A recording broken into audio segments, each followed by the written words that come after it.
নমস্কার বন্ধুরা, সবাই কেমন আছো? আশা করি ভালো আছো। আমার আরও একটা ভিডিওতে তোমাদের সবাইকে ওয়েলকাম। আজকে শ্রাবণ মাসের দ্বিতীয় সোমবার, আর ছেলে আর আমি যাচ্ছি মন্দিরে।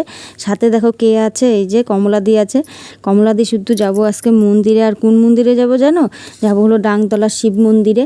আর এই শ্রাবণ মাসে আমি প্রথম আসলাম এই ডাংতলা শিব মন্দিরটাতে।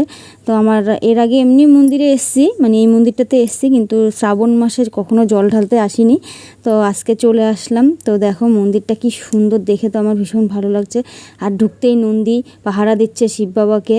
তো চলো নন্দীকে দর্শন করে, নন্দীকে বললাম যাচ্ছি তোমার গুরুদেবের কাছে। তো চলো যাই, মন্দির থেকে পারমিশন নিয়ে তারপরে ঢুকলাম কিন্তু মন্দিরে। তো চলো এখন পুজো করবো। ঠাকুরমশাই ছিল, ঠাকুরমশাই পুজো করিয়ে দেবে। আর অনেক ভিড় ছিল জানো তো বন্ধুরা, এখানে মানে যত মানুষ এসছে পুজো করতে সবাইকে ঠাকুরমশাই পুজো করিয়েছে।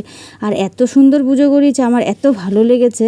মানে তোমার যদি কিছু নাও নিয়ে যাও, ঠাকুরমশাই সমস্ত কিছু দিয়ে পুজো করিয়ে দেবে। তুমি যদি বলছো যে আমি পুজো করব, সমস্ত কিছু দিয়ে তোমাকে পুজো করিয়ে দেবে। তো আমি তো ঘর থেকে নিয়েই গেছিলাম সমস্ত কিছু, আর যেগুলো নিইনি ঠাকুরমশাই আমাকে দিয়েছে। তো দিয়ে আমাকে পুজো করিয়ে দিয়েছে। যেমন আমি দই নিইনি, তারপরে অনেক কিছু নিইনি, চাল তিল এসব নিইনি। তো ঠাকুরমশাই আমাকে দিল, দিয়ে তারপরে আমি পুজো করলাম।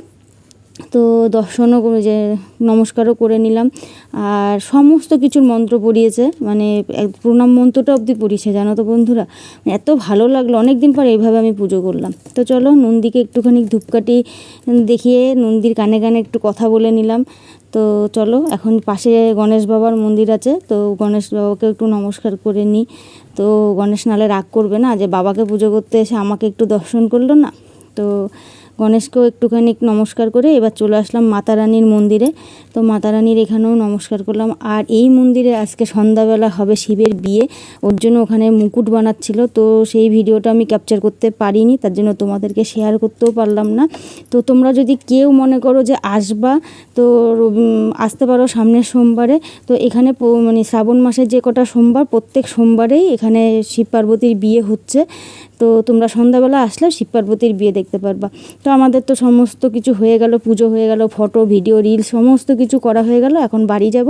সবাই খুব ভালো থেকো, টাটা।